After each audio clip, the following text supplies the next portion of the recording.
Assalamualaikum warahmatullahi ta'ala wabarakatuh.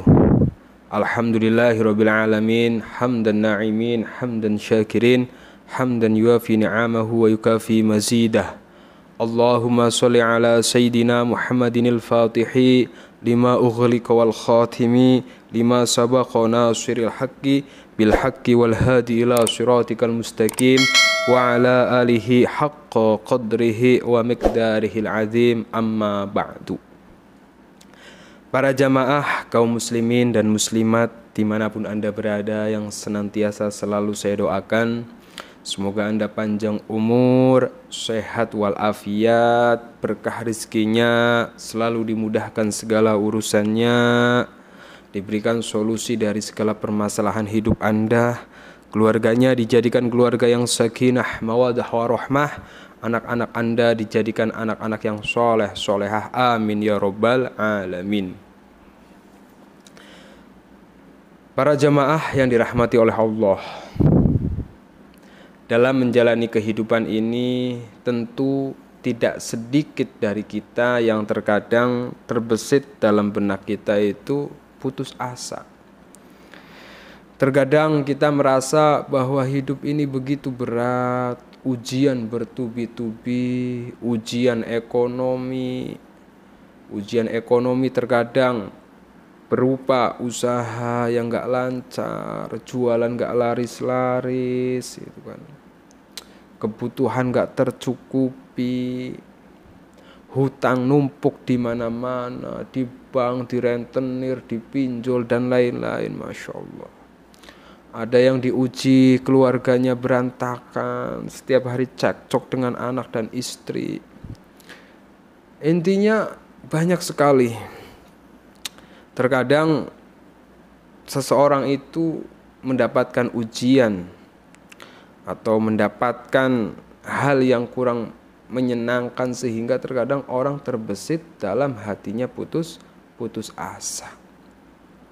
Maka bagi para jamaah yang mohon maaf, yang pada hari ini, pada detik ini memang Anda semua sedang mengalami ujian hidup yang mungkin bagi Anda berat, solusinya sepertinya mentok kemana-mana gak ada solusi, maka Anda harus ingat firman Allah, la yukallifullahu nafsan illa wus'aha laha ma kasabat wa 'alaiha maktasabat. Yang arti dari ayat ini adalah bahwa la yukallifullah, Allah tidak akan pernah membebani seorang hambanya ujian. Allah tidak akan pernah membebani seorang hambanya cobaan, yang mana cobaan dan ujian tersebut di luar kadar kesanggupan hambanya. Artinya apa? Jadi seberat apapun permasalahan Anda saat ini, misalnya kalau kita kerucutkan Anda sedang mempunyai masalah hutang, nah, ini kan berat ya. Kalau kita melihat ayat tersebut, maka sebenarnya seberapa besar pun hutang yang sedang Anda miliki, kata Allah, Anda bisa melunasinya, Anda bisa membayarnya. Karena Allah tidak mungkin memberikan ujian dan cobaan di luar kadar kesanggupan Anda sebagai seorang hamba. Ini mindset pertama yang harus Anda benar-benar yakini, yang benar-benar harus Anda pegang, manakala Anda benar-benar ingin bisa keluar dan cepat mentas dari permasalahan hidup Anda. Kalau kita berpikir bahwa kita nggak mampu untuk bisa menghadapi problematika kehidupan ini, maka naudzubillah yang ada putus asa. Maka salah satu poin bagaimana ketika kita bisa melewati ujian, bisa melewati cobaan yang berat adalah dalam hati kita ada keteguhan, ada keyakinan, ada semangat, ada hiroh, sehingga dalam hati kita akan muncul yang namanya sifat husnudzon, sifat berbaik sangka kepada Allah Subhanahu wa ta'ala. Karena dalam sebuah hadits qudsi dikatakan, innallaha bidzanil abdi, Allah itu tergantung prasangka hambanya. Ketika seorang hamba berprasangka bahwa dia tidak akan bisa menyelesaikan permasalahan hidupnya. Ketika dia tidak bisa melewati ujian hidupnya, maka itu yang akan terjadi. Maka yang harus Anda lakukan adalah saya bisa, saya bisa. Afirmasikan ke dalam diri Anda bagaimana Anda pasti kuat, Anda pasti bisa melewati ujian atau cobaan yang sedang Allah berikan. Dalam sebuah kitab hikam dijelaskan bismillahirrahmanirrahim. Liyukhaffif alamal bala'i alaika ilmuka bi annahu subhanahu huwa al-muballi laka. Falladhi wajhahtaka minhul aqdar huwa alladhi awaddaka khusunul ikhtiyar. Indah sekali ini artinya. Wahai hamba Allah, kata Syekh Ibnu Atha'il As-Sakandari dalam kitab Al-Hikam halaman 115 dan 116, beliau mengatakan, liyukhaffif alamal bala'i alaika ilmuka bi annahu subhanahu huwa al-muballi laka. Agar ujian, agar cobaan, agar pedihnya hidup seseorang bisa ringan, bisa cepat selesai, bisa legowo, bisa melewati ujian yang mungkin menurut Anda berat, adalah Anda harus ingat bi annahu subhanahu huwa al-muballi laka, bahwa Allah subhanahu wa ta'ala lah yang memberikan Anda ujian, bahwa Allah subhanahu wa ta'ala yang memberikan Anda cobaan. Yang apa? Falladhi wajhataka minhul aqdar, yang mana Allah subhanahu wa ta'ala adalah zat yang apa? Yang selalu memberikan, menganugerahkan hal-hal yang baik kepada Anda, kepada seorang hamba. Ini saya jelaskan gini. Jadi kenapa terkadang orang lahir dalam hatinya itu putus asa, tidak semangat, tidak ada hiroh ketika dapat ujian. Karena dalam hatinya itu tidak ada keyakinan, tidak ada pengetahuan bahwa ujian yang sedang dia hadapi, pahitnya hidup yang sedang dia alami adalah itu diberikan oleh Allah subhanahu wa ta'ala kepada dirinya. Yang mana Allah subhanahu wa ta'ala lah yang selama ini banyak sekali memberikan kita kebahagiaan, memberikan kita kebaikan, memberikan kita nafas, memberikan kita kehidupan. Dan Allah lah yang menganugerahkan pilihan-pilihan terbaik bagi seorang hamba. Maka ini penting. Jadi terkadang Allah memberikan sesuatu yang menurut kita tidak baik, menurut kita menyakitkan. Itu bukan karena Allah nggak baik sama kita. Misalnya ada orang berobat ke dokter, ya kan? Berobat ke dokter, dikasih obatlah dia sama dokternya, yang mana obatnya terkadang pahit sekali, seperti pahitnya mahoni. Apakah ketika Anda diberikan obat oleh dokter yang sangat pahit yang Anda rasakan, Anda beranggapan bahwa dokter itu jahat kepada Anda? Tidak. Justru dokter memberikan obat yang menurut Anda pahit itu adalah karena dokter ingin Anda sembuh.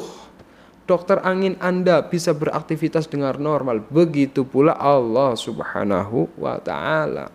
Terkadang Allah memberikan ujian kepada seorang hambanya, memberikan cobaan kepada seorang hambanya, tidak lain, tidak bukan ujian dan cobaan yang Allah berikan adalah bentuk dari kasih sayang Allah subhanahu wa ta'ala. Karena apa? Terkadang Allah menyayangi kita sebagai seorang hamba itu diwujudkan dengan sesuatu yang mungkin menyakitkan bagi kita. Padahal itu bentuk cinta.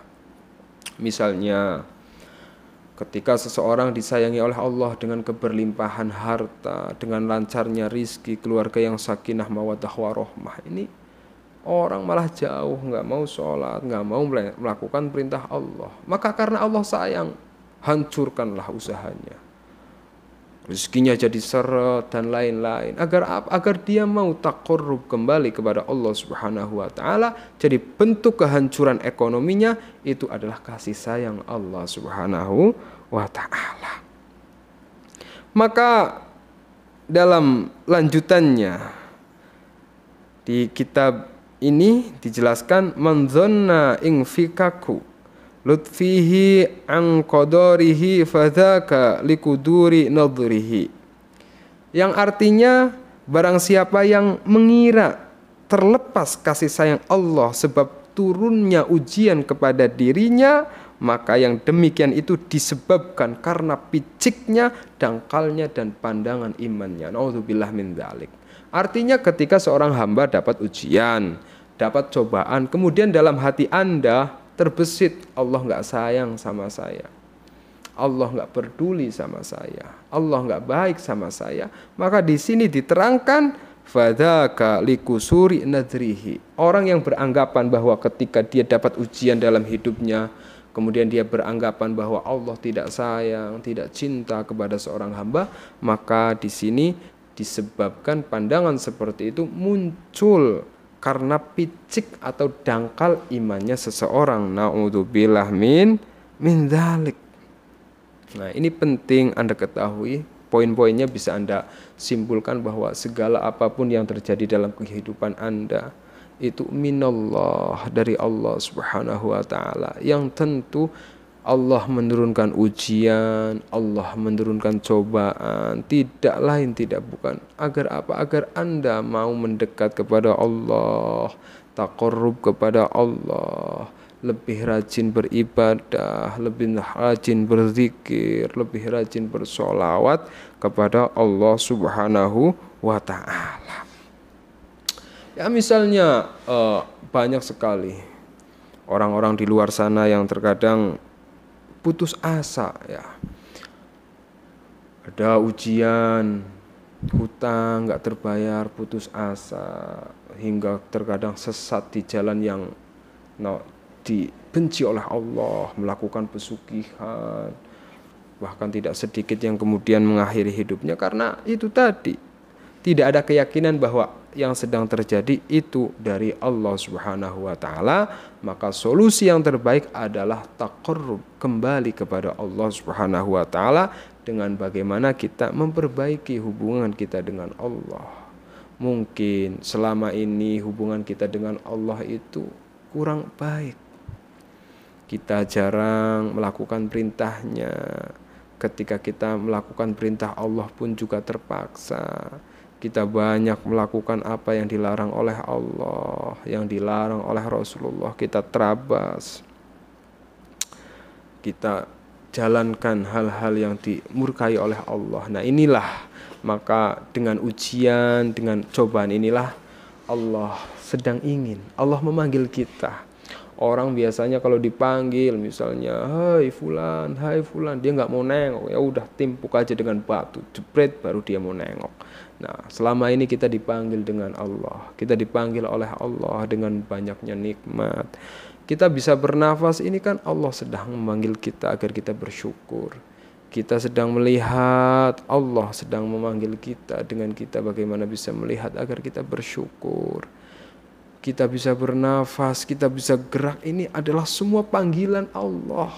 Tapi kita sebagai seorang hamba selama ini budek dipanggil Allah, dipanggil dengan kesehatan, dipanggil dengan kesejahteraan, dipanggil dengan kelancaran, dipanggil dengan mata yang bisa melihat, kuping yang bisa mendengar, tangan yang bisa bergerak, kaki yang bisa melangkah. Kita nggak pernah nengok Allah, kita nggak pernah kembali kepada Allah. Maka kemudian Allah memanggil dengan sesuatu yang mungkin menurut kita keyakinan, menurut kita menyakitkan, tidak lain tidak bukan agar kita mau nengok kembali kepada Allah Subhanahu wa ta'ala. Nah, jadi seperti itu. Karena terkadang kan kita beranggapan bahwa sesuatu yang kita tidak suka, yaitu ujian dan cobaan ini nggak baik bagi kita. Tidak. Dalam Al-Quran Allah Subhanahu wa ta'ala berfirman, Bismillahirrahmanirrahim, wa asa an takrahu syai'an wa huwa khairul lakum wa asa an tuhibbu syai'an wa huwa syarral lakum wallahu ya'lamu wa antum la tu'lamun. Jadi kata Allah itu boleh jadi kita sebagai seorang hamba membenci sesuatu. Kita benci rezeki sulit, kita benci hutang numpuk, kita benci diuji, diberi cobaan yang berat. Kata Allah, padahal ia baik bagi seorang hamba. Dan terkadang kita menyukai sesuatu, padahal sesuatu itu amat buruk bagi kita sebagai seorang hamba. Allah Maha mengetahui, sedangkan kita sebagai seorang hamba tidak mengetahui. Artinya apa para jamaah? Jadi dalam kehidupan ini kita banyak tidak menyukai hal, menyukai sesuatu seperti tadi ya, diuji kita nggak suka, diberikan cobaan nggak suka. Padahal di balik sesuatu itu ada kebaikan. Padahal sesuatu itu baik untuk kita. Kalau seseorang nggak diuji, kalau seseorang itu nggak diberikan cobaan sama Gusti Allah, ini bablas. Nah, maka terkadang seseorang itu diberikan ujian, diberikan cobaan, tidak lain tidak bukan itu adalah agar kita sebagai seorang hamba sadar kembali kepada Allah Subhanahu wa ta'ala. Nah, ini penting. Ini bagi Anda yang sedang mengalami permasalahan hidup, yang sedang mengalami problematika apapun itu, intinya satu, jangan putus asa nggih. Seberat apapun masalah Anda, Allah itu memberikan sesuatu itu berpasang-pasangan. Ada kesulitan, pasti ada kemudahan. Ketika Anda sedang mendapatkan kesulitan, maka sabar. Wasta'inu bisobri wassalah. Minta pertolongan Allah dengan sabar dan sholat. Maka seberapapun susahnya, seberapapun beratnya problematika permasalahan hidup Anda, ayo tetap semangat, lebih dekat sama Allah, insya Allah pasti Allah berikan solusi terbaik dalam permasalahan hidup Anda. Yang penting apa? Jangan putus asa. Jangan putus asa. Karena yang namanya kehidupan ini, kita sengsara nggak selamanya, bahagia juga nggak abadi. Artinya ketika kita sedang diberikan kelimpahan, kita bersyukur. Ketika kita sedang dapat ujian, cobaan, kita bersabar. Hanya dua hal. Yang mana dua hal ini kata Rasulullah ketika dilakukan oleh seorang muslim, ketika dia diberikan ujian, diberikan cobaan, dia bersabar. Ketika diberikan kenikmatan, dia bersyukur. Maka dia adalah orang yang baik, orang yang mendapatkan ridho Allah Subhanahu wa ta'ala. Jadi semangat. Karena tanpa sebuah kesemangatan, tanpa sebuah hiroh, Anda tidak akan bisa menyelesaikan permasalahan Anda. Tapi kalau Anda semangat, yakin bahwa Allah akan menolong Anda, Allah akan memberikan jalan keluar bagi Anda. Dengan Anda mendekat kepada Allah, dengan Anda kembali memperbaiki hubungan dengan Allah, maka Allah akan memberikan kemudahan dalam kehidupan Anda. Pokoknya bismillah. Selalu istiqomah, berusaha, berdoa, tawakal. Dan berhusnudzon, innallaha bidzonil abdi. Allah itu tergantung prasangka hambanya. Ketika Anda berprasangka bahwa Allah akan memberikan pertolongan, Allah akan memberikan solusi, maka Allah akan memberikan solusi, Allah akan memberikan pertolongan. Yang penting Anda jangan salah jalan, tetap berada di jalan yang diridhoi oleh Allah Subhanahu wa ta'ala. Amin ya rabbal alamin. Semoga bermanfaat. Assalamualaikum warahmatullahi wabarakatuh.